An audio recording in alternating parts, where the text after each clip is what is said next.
Welcome to the Central Bank of Chile webinar. We have the pleasure of having Peter Maxted from Berkeley Haas.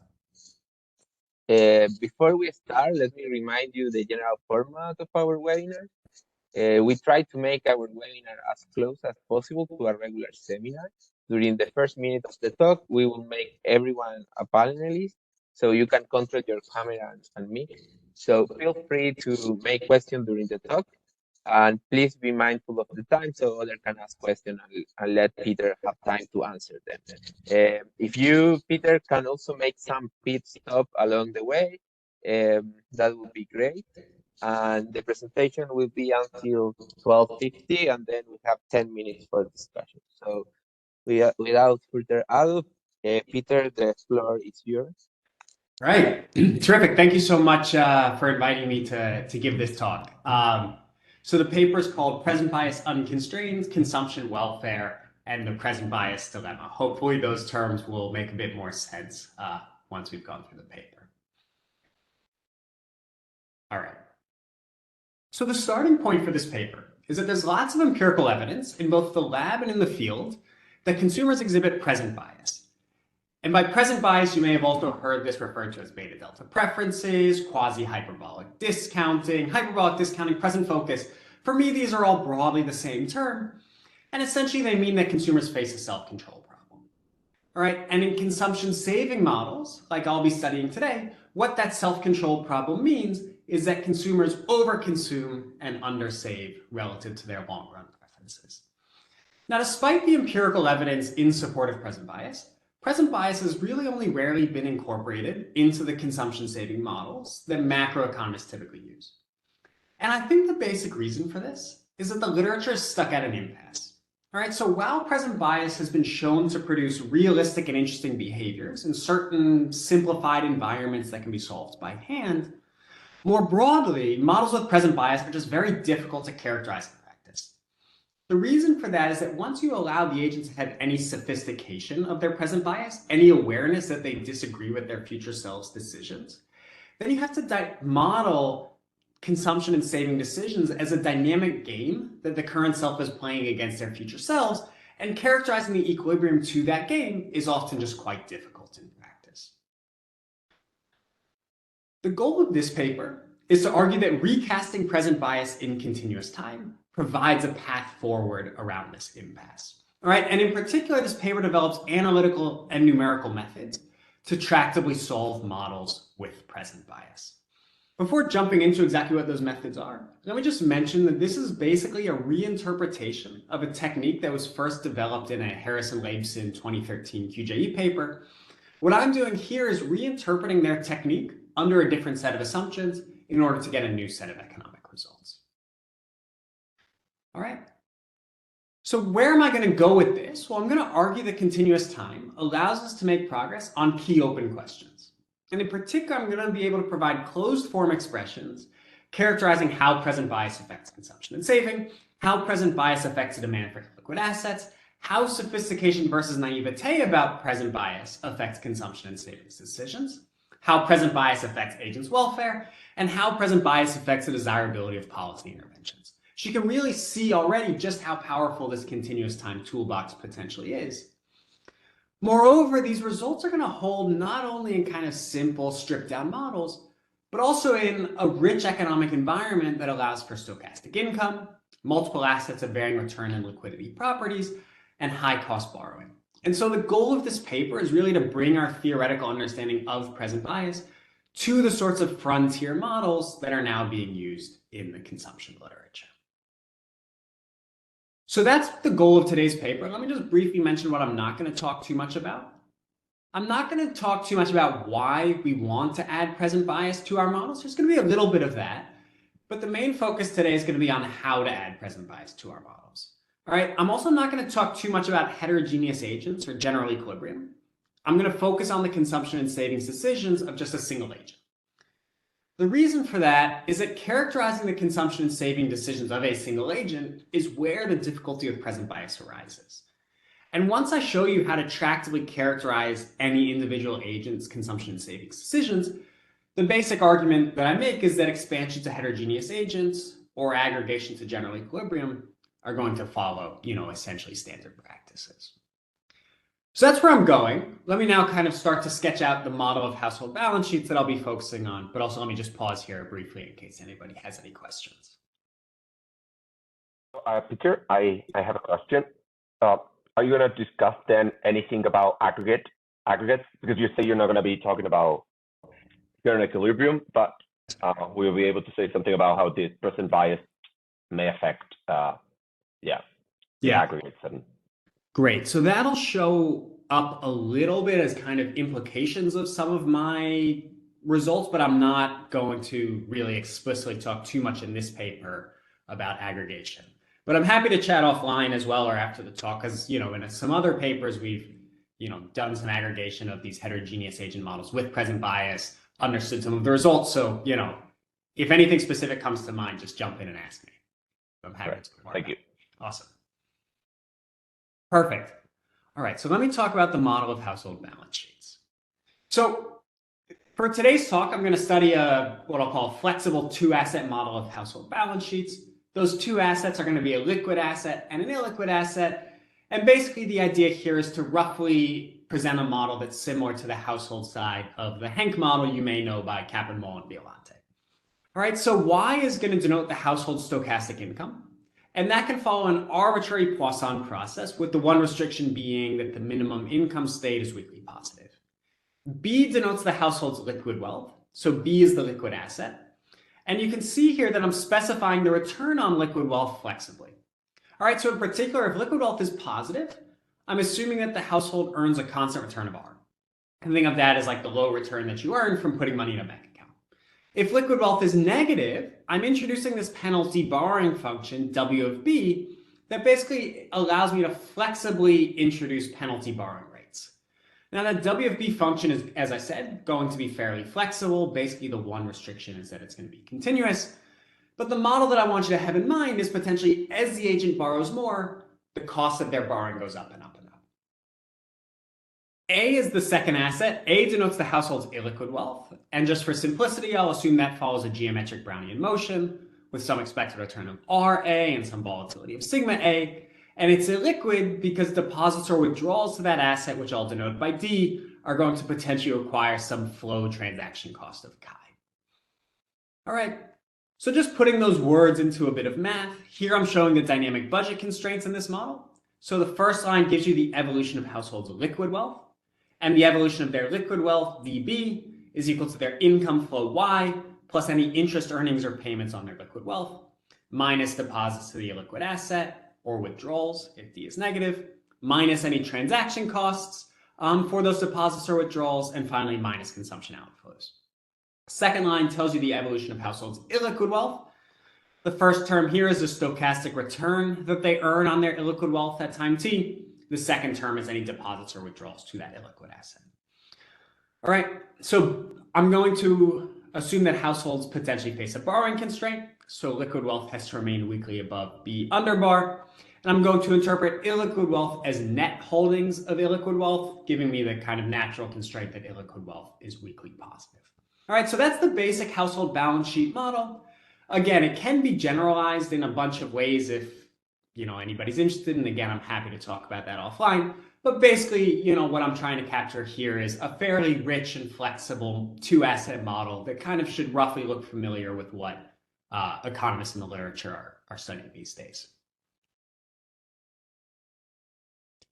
Great. All right. So if there's no questions on the household balance sheet, let me now turn to the model of time preferences that I'm going to be studying. So I just sketched out the environment that households face. And then the key psychological element I'm going to assume that households have is present bias.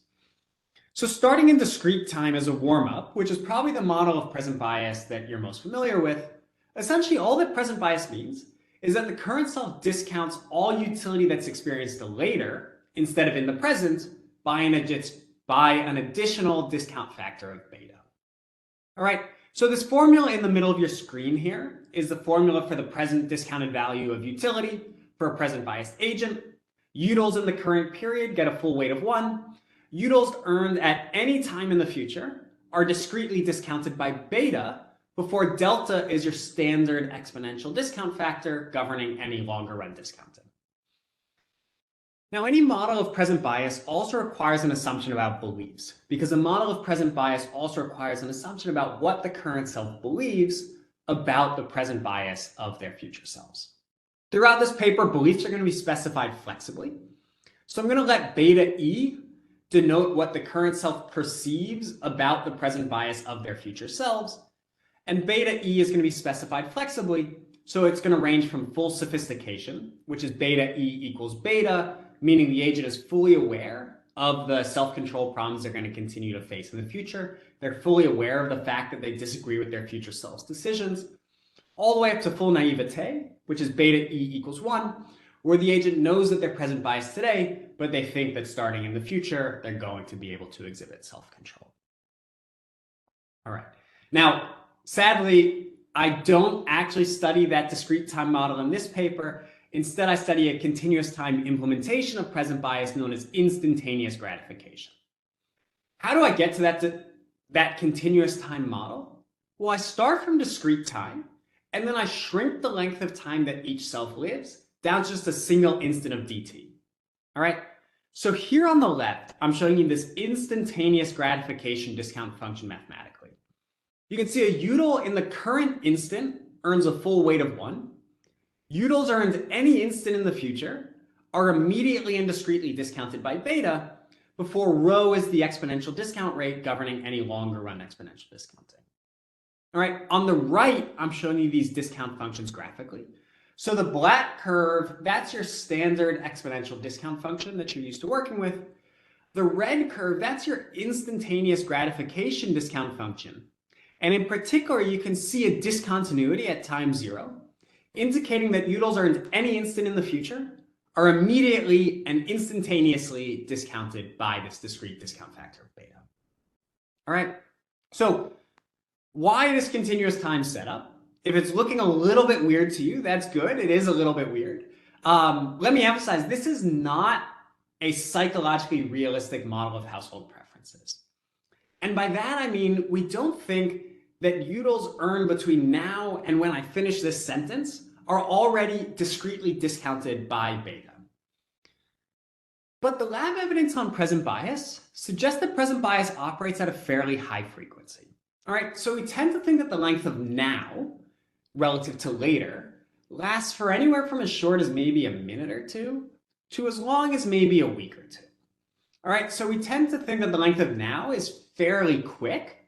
And I have another paper with David Leibson showing that this continuous time instantaneous gratification specification provides a close approximation to a more psychologically realistic model where the length of now is, say, an hour, a day, a week, but not literally just one instant of dt. All right, so this continuous time specification, I'm going to show you how tractable it is, which is why I'm kind of proposing it's going to be a good tool for macroeconomists to have in their tool belt, but it should be viewed as an approximation to a more realistic model where, you know, the length of now is, let's say, 1 hour, 1 day. All right. Awesome. So that's the basic model and the basic model of time preferences. Again, let me just pause here for questions, and then I'll jump into a little bit of a sketch of exactly how this is all going to work.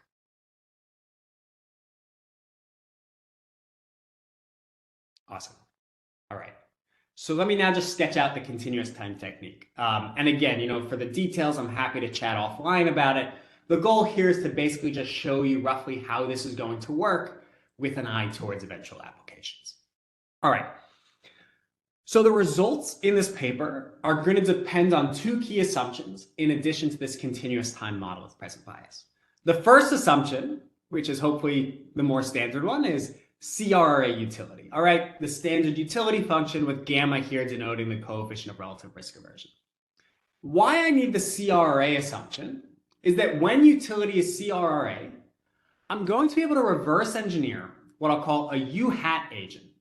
Now this U-hat agent has beta equal to 1, so they have no present bias, your standard exponential time preferences, but they have a penalized utility function denoted by U-hat, and that U-hat utility function is reverse engineered precisely to ensure that this U hat agent has the same value function as the present biased agent when placed in the same economic environment.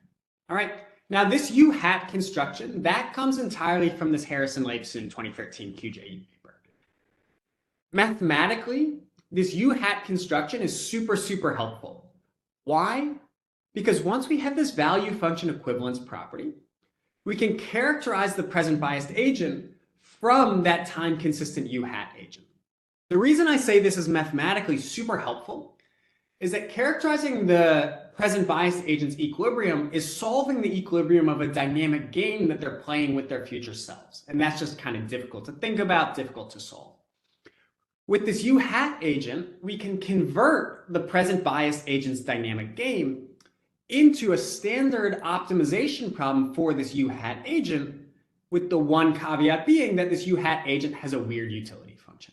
All right, so we can convert a dynamic game into a standard optimization problem, which is super helpful for allowing us to pin down the equilibrium of the present biased agent. So while this is mathematically really useful because we don't need to solve a dynamic game, we can just solve an optimization problem instead, economically, it doesn't push us kind of as far as we need to go. The reason I say that is that with this U hat agent, we can characterize the present biased agent's behavior relative to the U hat agent's behavior. But the U hat agent's behavior is potentially weird and economically immaterial because the U hat agent is acting according to a reverse engineered utility function, which was designed with no kind of economic purposes in mind, just to develop this value function equivalence property. So the next step then is to understand not only how the present biased agent acts relative to this potentially weird U hat agent, but also how the present biased agent acts relative to a totally standard agent that also has CRRA utility, but doesn't have present bias. That's where the second assumption comes in. The second assumption is that the agent is never against that hard borrowing constraint in equilibrium. Said differently, the agent is their liquid wealth is never against that borrowing limit of B under bar, or they're always in the interior of their liquid wealth space. I'll come back to justifying that assumption in a sec, that the agent is never against the binding borrowing constraint. But if you give me that assumption, then it turns out that this U hat utility function is just an affine transformation of standard CRRA utility. And what that implies then is that this U hat agent behaves identically to a standard time-consistent agent with standard CRRA preferences and with standard exponential time preferences. All right, so if you give me those two assumptions, CRRA utility, and that the agent is never against the hard borrowing constraint, that gives me a really simple two-step algorithm for characterizing the equilibrium of a present biased agent. Step one, you solve your model as if the agent didn't have present bias. Step two, you can characterize in closed form how present bias affects that agent's policy and value functions. All right, so if you give me those two assumptions, you can see how much tractability they lend. So let me now turn to justifying in particular this second assumption. I'll assume you'll give me CRRA utility. Let me justify this assumption that the agent is never against a hard borrowing constraint. What that assumption effectively means is that along the equilibrium path, the agent's hands are never going to be fully tied. All right, it's always going to be possible for the agent to consume an extra dollar in the current period if they choose to do so. Now, you'll remember maybe that I introduced this penalty borrowing function W of B. All right, so in this model, I'm placing no restriction on the cost of consumption that an agent faces, except that that cost is not infinite. All right, so if an agent is against a binding hard borrowing constraint, which is what I'm assuming away, if an agent is against a binding hard constraint, what that means is that the agent wants to consume more in the current period, but it's literally impossible for them to do so. There's nothing they can do to consume epsilon more in the current period. What I'm assuming instead is that if you ever see an agent not consume more in the current period, it's not because it's literally impossible for them to consume more. It's just that the cost of that extra consumption is too high, and so they decide that that consumption is going to be better used at some point in the future instead. All right, so that's the basic argument, basically saying, it's never impossible to consume a little bit more in the current period. There's always something that we can do, That's the assumption kind of economically. In practice for macro models, basically what I'm doing is I'm getting rid of binding hard constraints and I'm replacing them with really high interest rates so that the agent never wants to get all the way to the borrowing constraint in the first place. All right? Yeah. It is necessary that the constraint that never is binding is the liquid one, or it could be the liquid one. It has some intuition that. Yeah. So the reason that the illiquid constraint can bind. It can be that the agent just has no illiquid wealth. The constraint that really can't bind is the liquid wealth constraint. The reason is that the liquid wealth is being used to fund consumption at any time t. So all of the results are going to be based on the agent always has the option to consume epsilon more.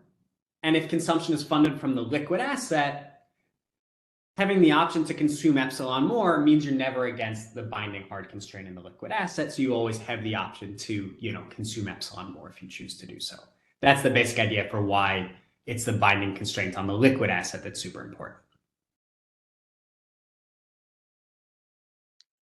Awesome. All right.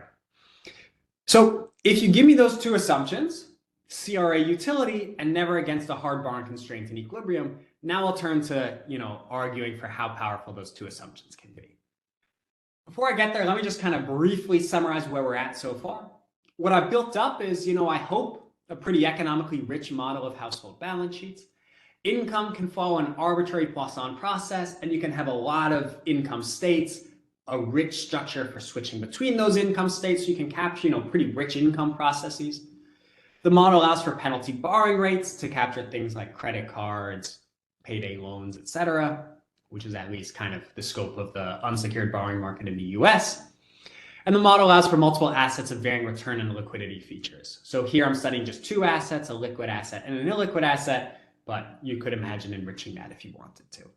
In the two asset model that I'm studying, there's three state variables: liquid wealth B, illiquid wealth A, and the household income state Y. Just to simplify notation, I'm going to let X denote the household's balance sheet position. Households in this model make two choices. They choose consumption and they choose deposits or withdrawals to the illiquid asset. And then, as I said, I'm kind of roughly capturing, if you will, the household side of the Henk model. So these consumption saving models, like what I'm studying, generically have to be solved numerically. So the question then is, how am I going to get the closed form results that I pitched in the introduction? The key is that I'm not going to be able to provide overall closed form results for how a present biased agent will act. Rather, I'm going to be able to provide closed form results on how a present biased agent will act relative to an agent without present bias. So again, the basic game here is solve the model for an agent that does not have present bias. Then I'll tell you in closed form, given those two assumptions, how present bias affects the agent's policy and value functions. All right. So that's where we're now gonna turn. But again, let me just pause here and see if there's any questions. All right, terrific. So let's now turn to characterizing those policy and value functions, also with a bit of an eye towards the implications of the effects of present bias. So let's start with consumption. Here the result is as follows. If you take a standard exponential agent, CRA utility and no present bias, and they assume C bar at some point X in the state space. And again, C bar, typically you'll have to characterize that consumption function numerically.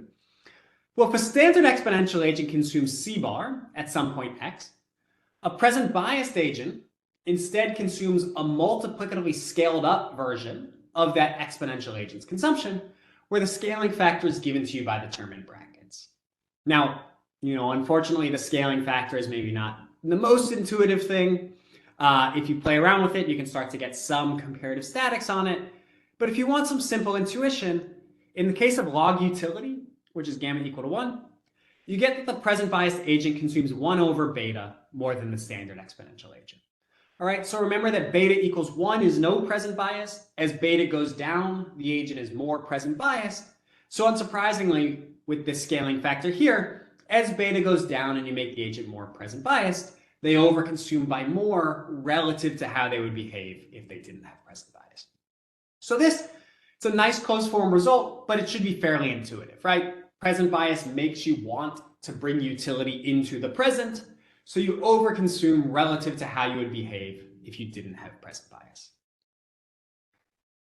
So maybe a little bit more interesting is that if you take that equation and start to rearrange it, you can start to get some nice implications. So first, just by taking this equation and rearranging it, you can start to understand how sophistication versus naivete affects the agent's consumption and savings decisions. All right, and again, the paper goes into more details there. I'll leave it to the paper. Maybe more interestingly, you can also show that there's actually an observational equivalence between sophisticates and naives. What that observational equivalence means is that if you're solving a macro model and you don't care about welfare per se, you care just about the positive predictions of that model, then it's not going to matter very much whether you assume sophistication or naivete, because they're both going to deliver very similar predictions. And so if you're solving a model where you only care about the positive predictions, my suggestion would then be, especially if you're working in discrete time, to assume naivete, because it's going to make your life much easier. And then you can know, given this observational equivalence result, that the model would make very similar predictions if you, in fact, assume sophistication. All right. So let me now talk, thinking a little bit more about the aggregate and thinking a little bit more about fitting some empirical patterns, about one implication of that consumption function, which is that it relates to household borrowing. So I sketch this out more in a new paper that I have with Sean Lee, who's a Harvard grad student who'll be on the job market this year. So I'll leave details to that paper, but it segues really nicely with the consumption function I just showed you. So let me just kind of sketch out that paper very briefly. So in the United States, it turns out that the majority of households with a credit card revolve high interest debt on that credit card. So in the US at least, the majority of households with a credit card carry a high cost balance from one month to the next that they're typically paying an interest rate on of, about 20% on average. And I'd say even more broadly, there's a large empirical literature in household finance documenting the prevalence of high cost borrowing by households. And I'd say the general conclusion in that literature is that high cost borrowing is difficult, maybe not impossible, but difficult to fit in a standard fully rational model. On the other hand, it turns out that high cost borrowing, like we see in the data, follows really, really naturally from a model of present bias. To see this, ignore the illiquid asset, just focus on the liquid asset, and assume, that the agent faces a savings rate on their positive liquidity of 0% and a borrowing rate, if they have to borrow, of say 20%. So the basic idea here is if you have positive liquidity, the bank is not giving you very high returns, so you're getting a return of 0%. If you have to borrow, that borrowing is coming on, say, a credit card, and you're going to have to pay a high interest rate of 20%. Think about an agent with exactly zero liquid wealth. All right, so they're not saving, they have no savings, but they're also not borrowing. And think about the consumption choice of the agent with zero liquid wealth. Well, a standard rational agent with beta equals 1, no present bias, is probably going to just set C equal to Y in this scenario. They're not going to want to save any of their income because they get 0% return on saving, so saving may not be valuable. But they're also probably not going to want to borrow against future income because borrowing incurs a 20% interest rate. All right, so a standard, totally rational agent facing a low return on saving, a high cost of borrowing, is just going to set their consumption equal to income. Think about what a present biased agent's going to do. Well, I just showed you that a present biased agent consumes a scaled up version of the exponential agent's consumption choice. So the present biased agent always consumes a little bit more than the standard exponential agent. All right. So if the standard exponential agent sets consumption equal to income, the present biased agent sets consumption greater than income. And what that means is that they're going to take on a little bit of high cost debt. All right. This is not to say that a present biased agent is going to borrow a lot, but it is to say that present bias is a really powerful force to get agents to borrow something. It's a really powerful force to get agents to not sit exactly at this kink in their budget constraint, but instead take on a little bit of high cost debt for their future selves to service. All right, so this is a really just kind of simple, kind of macro 101 example of how this is going to work. again, in this paper with Lee and Mac, or in this paper with Sean Lee, we kind of develop a richer heterogeneous agent quantitative model where we show that present bias is really powerful for fitting, the share of households that borrow on credit cards in the US. But again, I just want to relate it to that consumption proposition that I showed you, just to emphasize how getting a little bit of overconsumption is really powerful for fitting the extensive margin of high cost debt that we see in the US. Peter, Yeah. if I don't remember wrong, the gap, it doesn't depend on the return of the illiquid asset. Is there some intuition on that? It doesn't matter how much is the return of the other asset in how much I'm going to overconsume? So, okay, great question. So this is the consumption function for a present biased agent. This that I'm highlighting here is the wedge between what the exponential agent consumes and what the present biased agent consumes. So the intuition you should have is things like the return on the illiquid asset, et cetera, that's going to affect this C bar of X. That's going to affect what the agent would consume if they didn't have present bias. But the scaling factor, the wedge between how you would consume if you didn't have present bias and how you consume now that you do have present bias, only depends on 3 parameters, which is the coefficient of relative risk aversion, perceived present bias of beta E, and actual present bias of beta. Now, to be honest, I don't have a great intuition for exactly why this scaling factor depends only on those 3 exogenous parameters, but that is kind of the really fascinating result that comes out of this setup. So, and I'll get to it a bit more later, changing things like the returns on the illiquid asset, it affects the present bias agent's consumption, but it only affects it through the extent that it changes the C bar term. Can I ask something? I guess I'm missing something, because if gamma is lower, right, you can show also that, I guess, that C will be a fraction of the guy who has a higher gamma, right? Okay, good. So in your explanation, it will be true also for a more impatient agent. Why do we need this structure instead of having just an impatient agent? I see. So let me just pause here to make sure we're getting kind of notation right. The way I set it up, gamma is the coefficient of relative risk aversion. Okay, sorry. And delta. Delta, and then in continuous time, rho is the discount rate. Okay. Standard. Okay. So that's a great question. Why can't we just make agents more impatient and get a lot of the same behavior? It turns out that there is not an observational equivalence between agents with present bias and agents who are just highly impatient. This kind of borrowing result that I showed you helps to give you a little bit of a sense of that.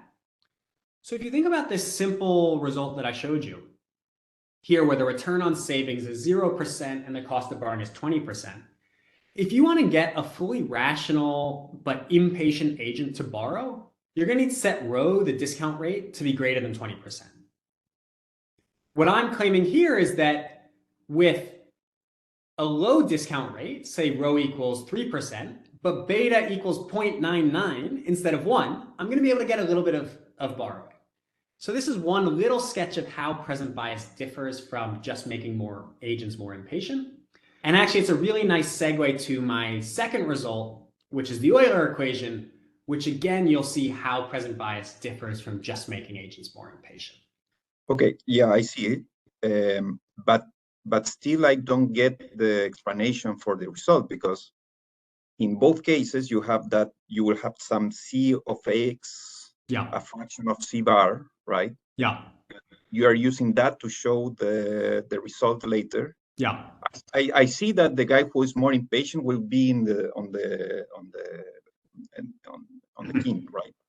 But I don't see how with this that doesn't have these different interest rates, right? You can prove the other results. Or I'm more trying to understand the intuition, right? So Yeah, so my apologies since I think I'm not fully following the question, but maybe what I'll say will help was as you change the discount rate of the kind of fully rational guy, you're going to be changing around this C bar. All right, so my comparison is take an agent who has some discount rate rho, but then you're also giving them present bias, and I'm comparing them relative to how they would behave if they didn't have present bias. So as you change that long run discount rate rho, you're changing the C bar, and then as you introduce present bias, you're changing the scaling factor here. Did that answer the question? I'm happy to try again if not. No. Go ahead. Thanks. Right. All right. So let me now turn to the Euler equation, which is also going to help you see that there's not an observational equivalence between present bias and just making agents more impatient. Because what you get in a world of present bias is you get an Euler equation that's actually going to vary over the state space based on agents' MPCs. So let me talk you through that. For simplicity, just assume that the agent is fully sophisticated. All right, there's an observational equivalence between sophistication and naivete, so this is a pretty, weak assumption. What it does is it just gets a lot of terms to drop out. And I'm going to let this script R denote the marginal interest rate that the agent is facing. And I just need to be a little bit careful here because you'll remember that I'm allowing the interest rate to change over the state space. So based on the agent's level of liquid wealth, they may face a different interest rate. This script R is just characterizing the current interest rate that the agent faces at time t. All right, in that world, consumption is going to satisfy this Euler equation here in the middle of the screen. It's a little bit messy, at least to me. I don't particularly like continuous time Euler equations, but let me try and talk you through the intuition. All right, so this term on the left here is the growth rate of marginal utility. And in a world of beta equals 1, no present bias, this term in red here drops out. And you get the standard continuous time Euler equation, which you may remember from like your growth models, which says that the growth rate of marginal utility equals the discount rate rho minus the interest rate given by this script R.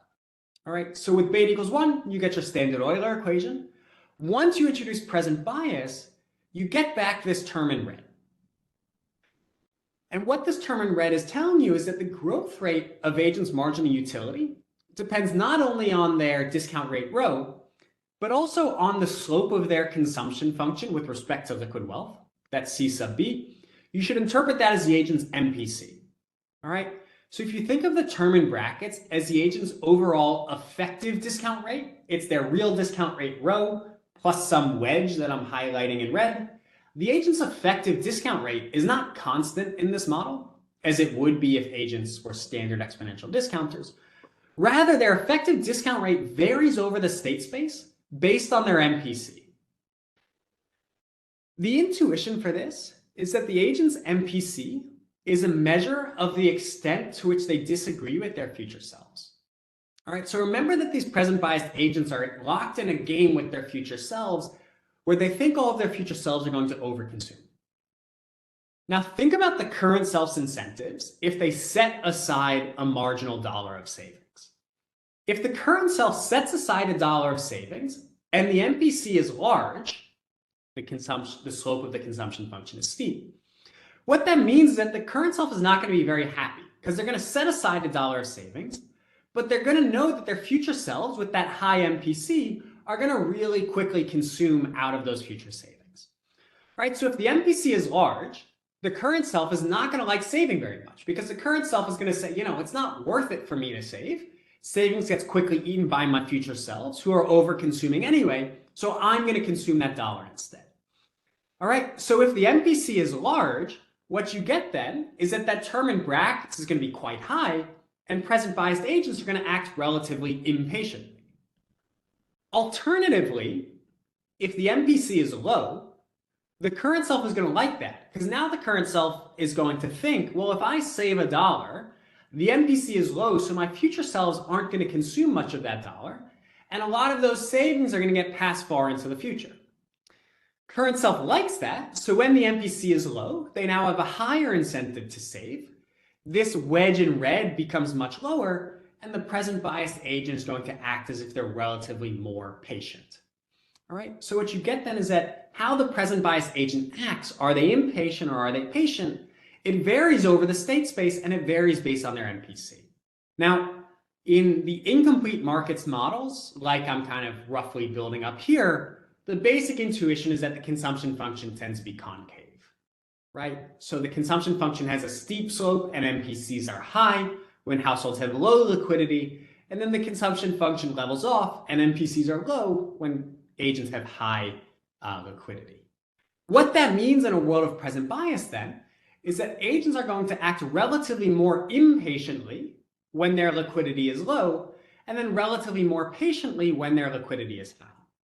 So present bias then, it generates features in these models that's very similar to assuming time preference heterogeneity.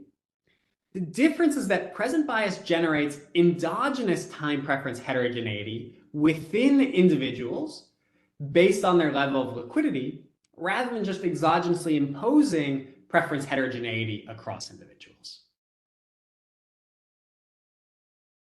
All right. So I think this Euler equation is, another nice way to start to see how present bias can start to generate some rich predictions relative to a model without present biased households that just assumes they're more impatient. Great. All right. So that's what I have to say about present bias and consumption. Now let me turn to present bias and the demand for illiquid assets. So there's a large literature in present bias. There's a large present bias literature arguing that asset illiquidity is really important. All right, asset illiquidity has, I would say, been one of the central focuses of research on present bias. And the basic argument, going back to some of the really old papers by like Strotz in 56 and David Leibson's 97 Golden Eggs paper, the basic idea is that present bias agents seek out illiquid assets as a commitment device of sorts to help them to limit their overconsumption. All right, well, what does that look like in my model? A nice thing in my model is that I can characterize the demand for illiquid assets in closed form, and the result is as follows. If a standard agent without present bias has a demand for illiquid assets of d bar at some point x in the state space, a present biased agent has exactly the same demand for illiquid assets. All right, so this is actually an irrelevance result, contrasting with a lot of the earlier literature that holds in the really, I hope to have convinced you, rich consumption saving environment that I've set up. And what this result is telling us is that present bias actually has no effect whatsoever on the agent's demand for illiquid assets. What's the intuition for this result? It goes back to that second assumption of mine that the agent was always in the interior of their liquid wealth space. What that means is that they always could consume $1 more if they choose to do so. What that means then is that because the agent always can consume more out of the illiquid asset if they choose to do so, that available liquidity, they may not use it, but simply having that liquidity available completely eliminates any commitment benefits of the illiquid asset. All right. So if you think, for example, about the Leibson 97 Golden Eggs paper, illiquid assets in that model are super powerful because in that model, it's assumed that the agent cannot borrow. If you cannot borrow, if you have no liquid wealth, there's no way to consume more in your income. Illiquid assets are really helpful because you put all of your liquid wealth into something illiquid, so you can't touch it for a while, and you're constraining future selves to always set consumption equal to income. In my model, I'm basically saying, no, you can't make it impossible for future selves to consume more. You can make it so it's very costly for future selves to consume more, but you can't make it impossible.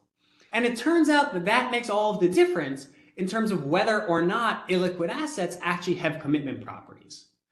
Once you give future selves the possibility to consume a little bit more, again, that future consumption can be very costly, but you're giving them the possibility of consuming a little bit more, it turns out that that eliminates any commitment benefits from the illiquid asset. May I ask you something? Why don't I understand the intuition, but why is not it never appear the curvature of the increase in the cost of borrowing? In some sense, I understand your argument, but my intuition would be that the curvature of the increasing cost of borrowing should appear in some part here or in the limit. I can understand the limits you will go to infinity, and for the 1 point will be infinity, increase more or less. Yeah. But why it doesn't appear? Never. And that's great. So that's a great question. So it does appear, but it appears in this D bar. So by that I mean the D bar is how you act if you don't have present bias. And so like if it's really costly to borrow, an agent without present bias is not going to put much of their wealth into the illiquid asset. They're going to hold it more on the liquid asset because, you know, they're going to say, if I have a bunch of negative shocks, I'm going to have to borrow, and borrowing is really costly. So the borrowing schedule will show up in how the agent optimally uses the illiquid asset if they didn't have present bias. And then it turns out that the present bias agent just has the same demand for illiquid assets. good. Okay, great. That's clear. Yeah, that's made very clear the answer. Yeah. Awesome. Yeah, no, it's a neat kind of, at least to me, a fascinating result that I was not expecting when I started this project, but it is something that falls kind of very clearly out of the math. All right, so this is the result specifically here in this model, saying that present bias agents. I had a question related to this issue. I mean, I agree, it's a very nice result. I don't fully understand what's the difference. I mean, I understand that you don't have like fair commitment because you always have room to consume a little bit more, but you still have some commitment having this illiquid asset. And I wonder whether it has to do with the continuous time or discrete time and the interaction between the two. Sure. I'm not sure if you have an intuition whether this result also holds for the discrete time in the discrete time framework. Yeah, no, that's a great question. And I can only give you vague intuitions because the discrete time model is just very difficult to solve. What I can say is I have another paper with David Leibson. It's called the beta delta delta sweet spot. We study a simpler environment than this, but what we do is we start from discrete time and we go all the way down to continuous time. And we say the discrete time model where you make a decision once per year or once per quarter looks very different from the continuous time model. But the discrete time model where a period lasts for 1 day or 1 week looks very similar to the continuous time model. So the result that I think is roughly true, though again, I do not have a proof of this, is that for any interest rate schedule, any kind of economic environment that you set up, if you have a discrete time model with short enough period lengths, you're going to effectively recover this proposition. But like, I know for a fact that this proposition will not hold if you have a discrete time model where decisions come, say, once per quarter or once per year. The basic argument. Thank you. Yeah. So it's, I mean, if anybody has a proof of how to converge from discrete to continuous time, I would absolutely love it. We haven't been able to figure it out, so we have some numerical results. The model I have in mind is that, you know, continuous time is very similar to a discrete time model with time steps that are small enough. Mm-hmm. The question is exactly what small enough means, and I think that's going to depend on the interest rate schedule that agents face. Thanks. Great. All right. So the last thing that I want to do is I want to expand this intuition a little bit more broadly. All right, so the specific result in the paper is that if agents always have this liquid margin available, they're not going to get any commitment benefits from the illiquid asset. If I expand this intuition a bit more broadly, what it kind of tells me is that developing commitment devices is like playing a game of whack-a-mole. And what I mean by that, I don't know if you all remember this game of whack-a-mole, which is like an arcade game where the kind of moles pop out and you need to bop them on the head and other moles pop out in different areas. What I'm trying to get across here is that if you want to develop an effective commitment device, you have to be able to tie your hands on every possible margin that you could use to bring more utility into the current period. If you're not able to tie your hands on every possible margin that you could use to bring a little bit more utility into the current period, then you're not actually developing a commitment device. You're actually just choosing to limit your flexibility. All right, so to the extent that just developing commitment devices is really hard in the first place, agents endogenously are not going to choose those commitment devices because those devices are not really engendering commitment. They're just limiting the agent's flexibility. All right, and I think this more kind of broad whack-a-mole intuition provides a novel resolution to a long-standing puzzle in the field on why we see such little demand for commitment. So again, there's, David Laibson has a nice 2015, I think it's an AA Papers and Proceedings paper, that sketches out the argument.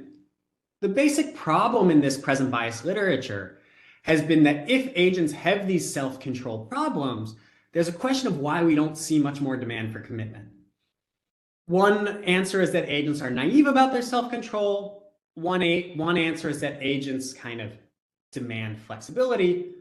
I'm putting a third complementary explanation on the table, which is just that actually designing true commitment devices can just be really difficult in the first place. And if you can't get commitment, present bias agents are not going to choose to tie their hands. All right. So that's how present, oh yeah, question.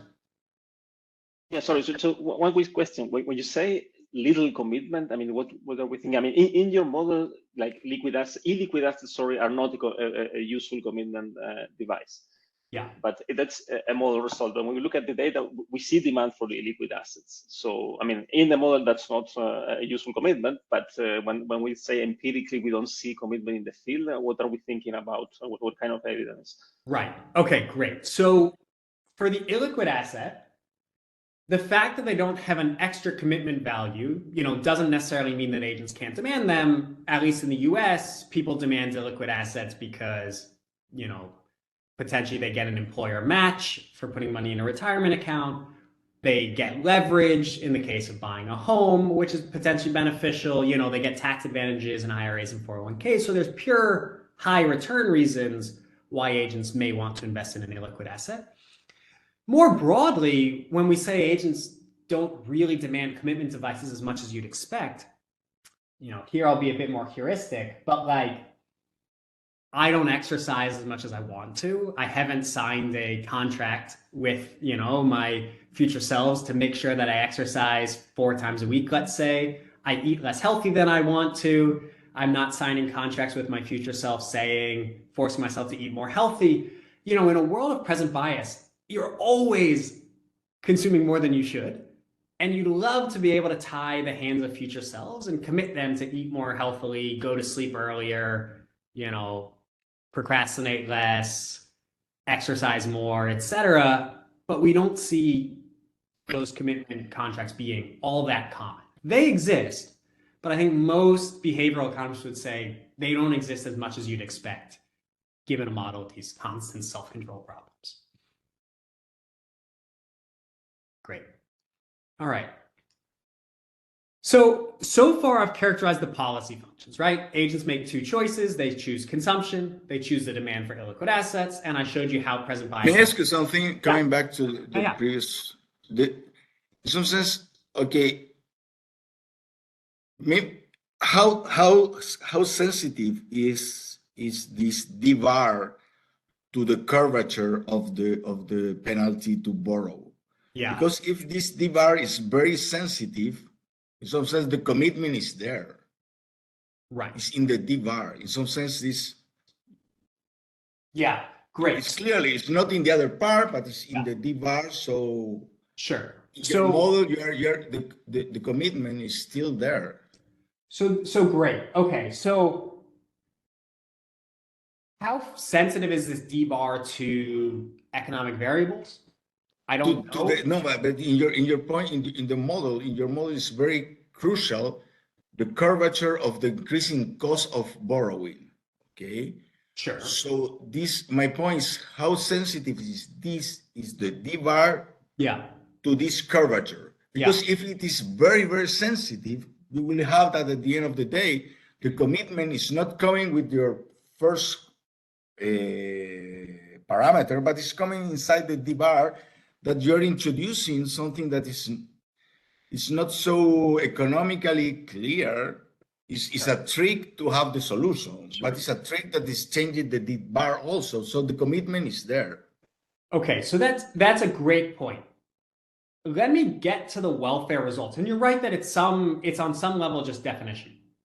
Let me get to the welfare results, which I think are going to help with the definition of why I would say that this illiquid asset has no commitment value. I'll also say that, you don't really need this interest rate schedule to get like crazily steep.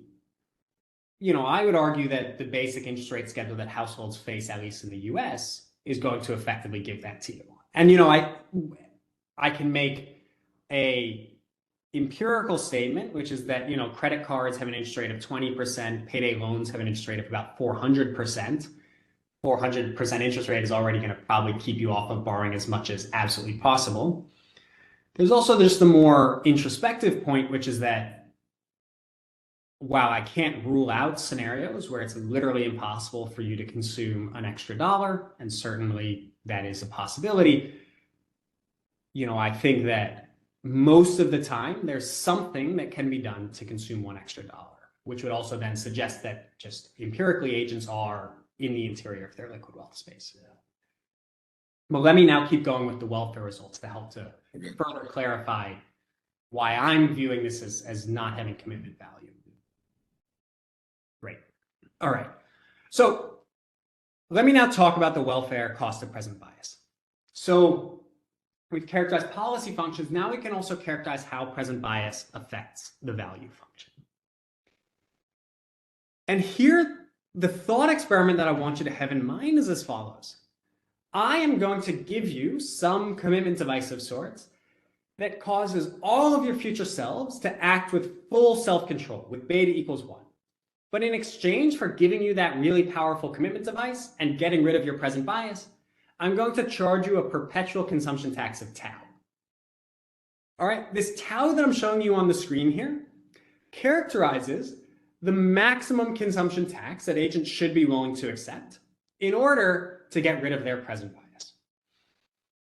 Again, unfortunately, while a closed form expression exists, it's maybe not the most tractable thing in the world.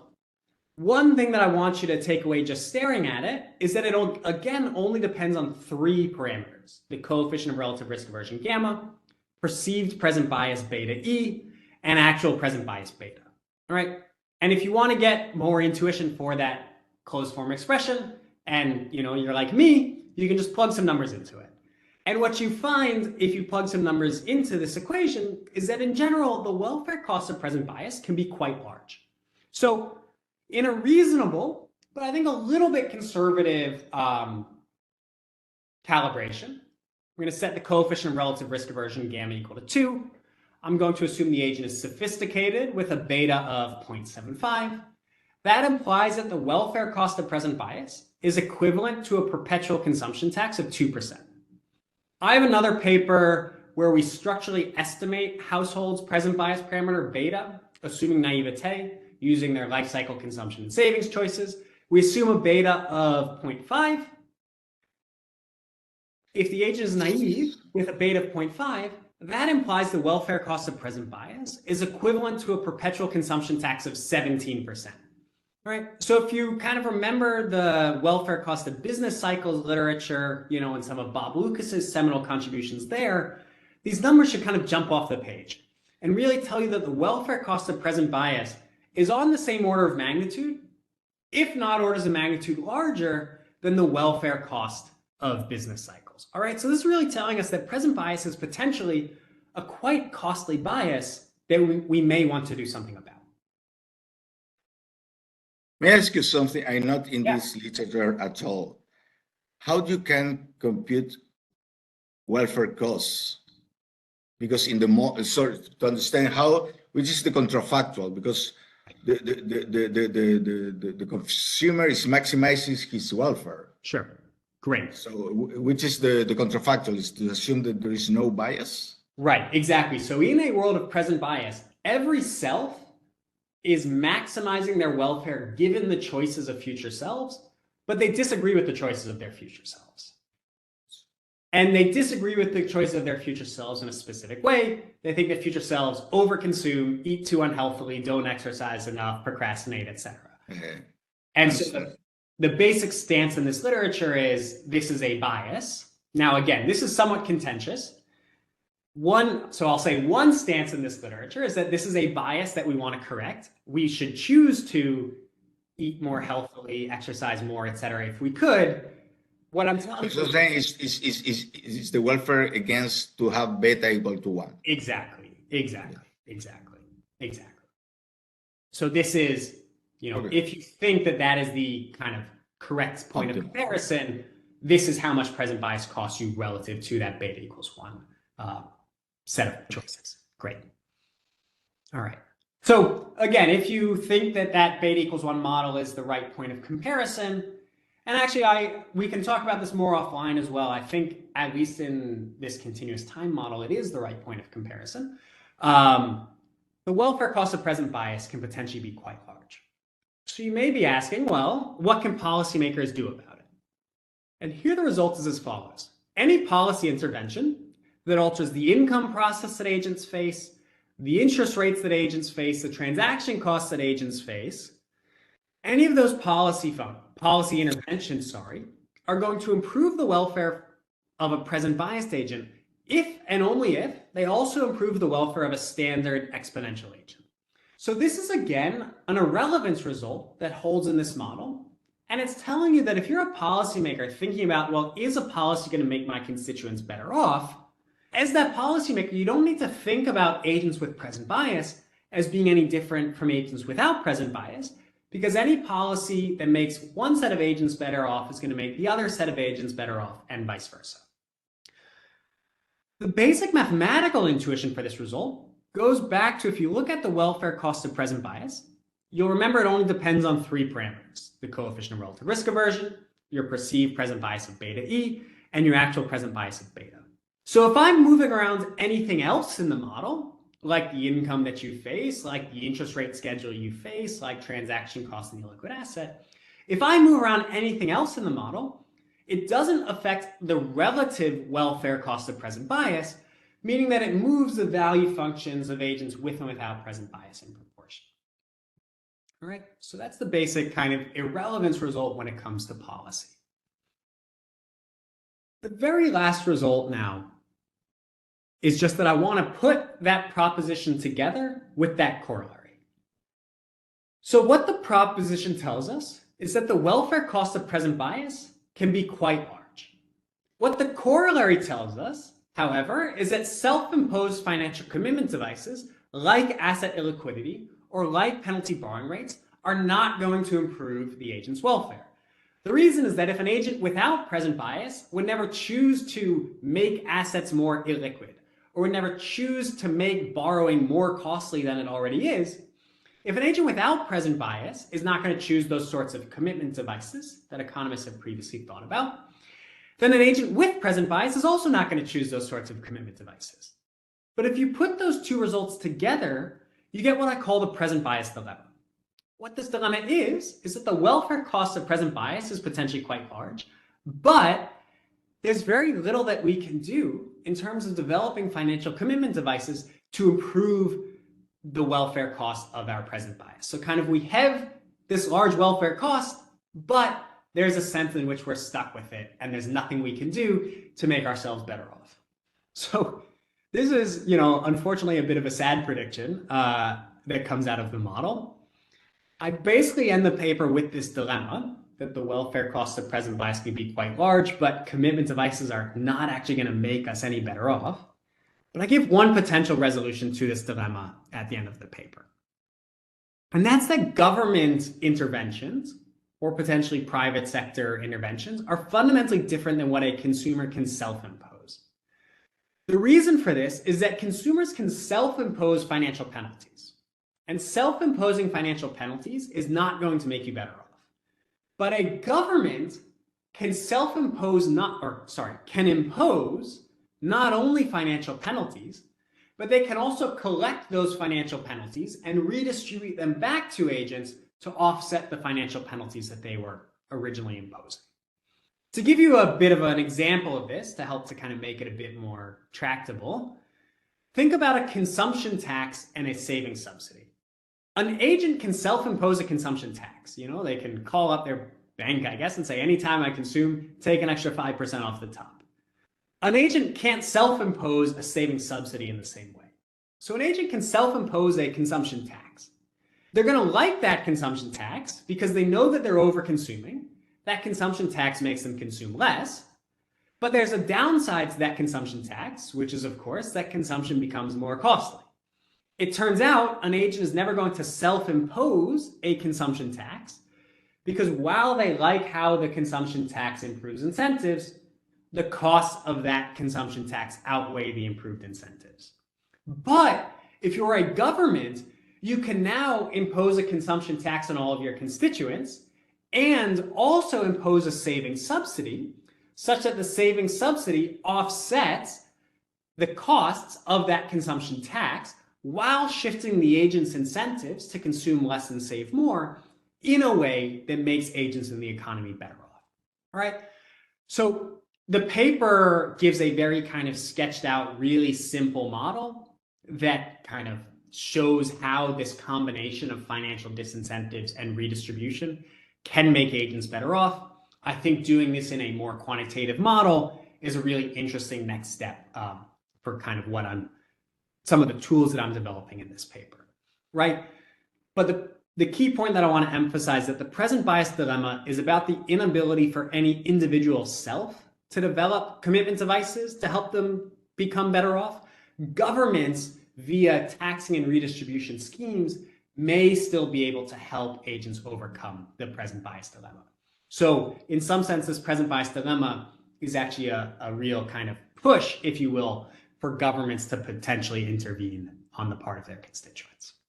Peter, a mandatory saving retirement scheme, it will improve or not the welfare of the individuals? I guess the answer is depends, but so it's a great question, and one that I'd love a more quantitative model to think through.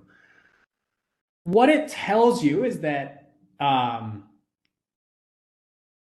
the level of an individual agent, if all that you're doing is forcing them to consume less, or you're not forcing them to consume less, to be clear, you're just forcing them to take some of their income out of the liquid asset, put it in an asset that they can't touch until retirement. My model would predict that that is not going to make agents better off unless there's also some redistribution that comes through that mandatory retirement scheme. So my model would predict that the only way that a mandatory retirement scheme makes agents better off is to the extent that it also makes agents without present bias better off. So, there's reasons that agents without present bias may like mandatory retirement schemes. In particular, there's some redistribution aspects to it.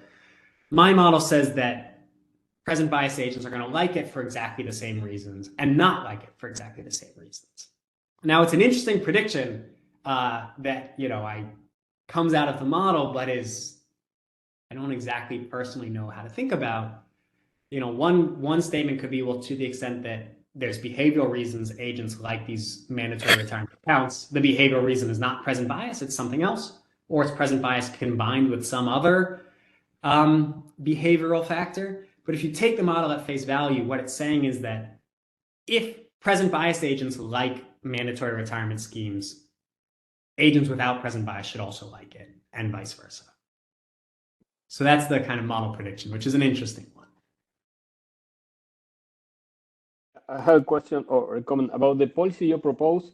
Yeah. I think about like unintended consequences. Suppose you have like heterogeneity in this present bias. Some That's right. have in the consumer, some have present bias, some don't have.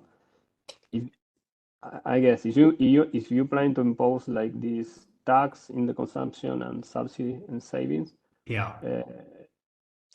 I mean, the only way that you can implement this is like uniform for everybody. So that's right.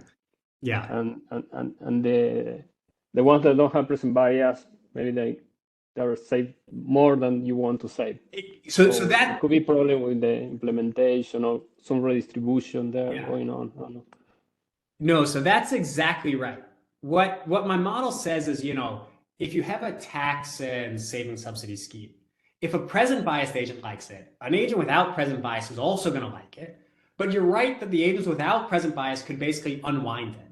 And by that, I mean, you know, if you think about a revenue neutral policy, in a world of present bias, you can have a small consumption tax and a big saving subsidy, but that can be revenue neutral because agents are going to overspend with the small consumption tax and underuse the small saving subsidy. Once you introduce these beta equals 1 guys without present bias, they're going to really take advantage of the saving subsidy and potentially bankrupt the scheme for the present bias folks. That's exactly right. So to me, I haven't, it's like a more quantitative question. And that's why I think it's like a really fascinating question for future research. I haven't done it, but these sorts of considerations of is it, will it work, does it satisfy the government's budget constraint, et cetera, like are fascinating questions. They're worries that I have. As I said, it's a potential resolution to the present bias dilemma. I have no idea if it's a true resolution to the present bias dilemma in a more quantitative model. Okay. But I'd love for somebody to think more about it. Is there another hand up? Yeah, sorry, just one quick question regarding this policy as well. So in the end, earlier you had this example when you have, you know, different interest rates for borrowing and saving, and you have this inaction region for fully rational or non-biased consumers. But this policy sounds a bit in the end like widening that spread essentially. So if you manage to increase the gap between, which is something that would affect all consumers at the same time.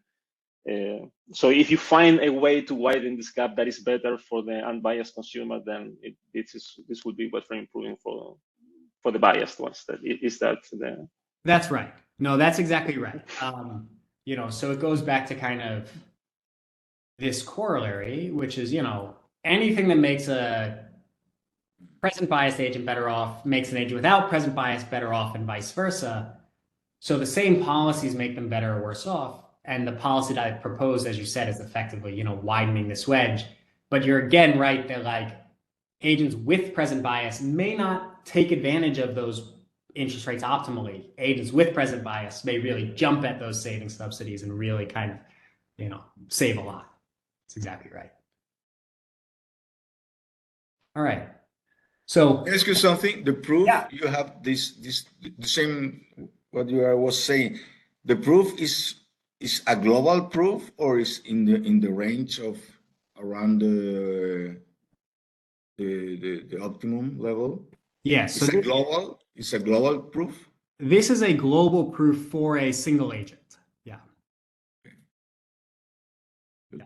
Cool. So you don't have to like, again, I was thinking that's multiple equilibrium. That's okay. So for a single agent in continuous time, you get around some of these equilibrium multiplicity issues, which is another nice thing about continuous time. In discrete time, there's some well-known kind of equilibrium multiplicity issues. One caveat I will mention as well is once you start thinking in general equilibrium, the prices that agents face could be very different in a world where a lot of households are present biased versus a world where a lot of households aren't present biased. So I'm thinking about a single agent taking prices as given, but of course, in the aggregate, in GE, again, present bias could have a lot of implications for prices and things, you know, the interest rates agents face, et cetera. I'm not tackling them here, but I think it's, you know, good questions for the future. Great. All right. So that's I think I'm right on time, and that's all I have. Just quickly wrap up from a kind of applied standpoint. A really nice thing about these continuous time tools for agents for economists who are trying to add present bias to their models is that they're just incredibly tractable. Present bias is kind of well known to be difficult to add in discrete time with any sophistication. Here in continuous time, you can just solve your model for an agent without present bias. And I showed you how to analytically back out then what a present bias agent will do. I then used that to develop some novel insights about how present bias affects consumption, portfolio choices, and welfare. And, you know, one really cool thing about this framework, and admittedly, it's based on some assumptions, in particular, that second assumption that the agent is never against a binding borrowing constraint. It's unclear the extent to which that assumption holds, but it tells you how important that assumption is for either agreeing with my results or agreeing with the previous results in the literature. But if you take that assumption, you get a lot of results that diverge from what I'll call conventional wisdom. Particularly, you can show there's an observational equivalence between sophisticates and naives. You get an irrelevance result showing that present bias may not affect the demand for illiquid assets. And you get this present bias dilemma, telling you that while present bias agents kind of are aware of how costly present bias potentially is, there's still little that they can do in terms of developing commitment devices to overcome it. So that's all I have. Thanks so much. Good. Thank you, Peter. Any questions? I have a question, Agustin, if I may. So thank you, Peter. So I was thinking, how does this framework compare, or do you have anything to say about an alternative framework, which is this temptation-based preferences? Yeah. Where basically, I think liquid assets tend to be a much stronger commitment device in those cases, because the utility cost is based on your available, immediately available expendable funds. Although I'm not sure if that's also true with the if you keep your assumption regarding the borrowing constraint. So it would seem, I don't know if it's fair to say that that's really the key and then the contentious point here, whether this assumption holds exactly or not, whether you can hit the borrowing constraint or not. But that's right. Is that the same for that alternative framework, or do some of your results really differ with respect to that framework, regardless of the borrowing constraint assumption? Yeah, no, so that's a great question. And it's a great reminder that I need to have a better answer to the question, because I don't currently. But I know that there's some papers out there using temptation preferences to try to basically get similar behavior as present bias. But what I will say is one of the reasons that especially kind of folks in the consumption literature use temptation preferences is because my understanding is that there's a sense in which they're dynamically consistent instead of dynamically inconsistent, and that makes the models much easier to solve. You have to make some assumptions about what tempts you. And I think, exactly thinking about what tempts you is, maybe there's some difficult assumptions there. What I will say about this paper is that, at least if you give me that second assumption, that agents are never against a hard borrowing constraint, present bias becomes super tractable. So a reason to choose temptation preferences over present bias is no longer there, because present bias is now just as tractable as temptation preferences. With that said, in terms of thinking about precise predictions, I don't have a good answer for you. And it's something that I actually has been on my list for a while. And as I said, I appreciate the reminder to look into it, because I know that there's a lot of folks in the consumption literature using temptation preferences instead of present bias. My sense is that kind of, they're going to have some roughly similar predictions, though I'm sure there's some differences out there. And actually, we should get to the bottom of what those differences are.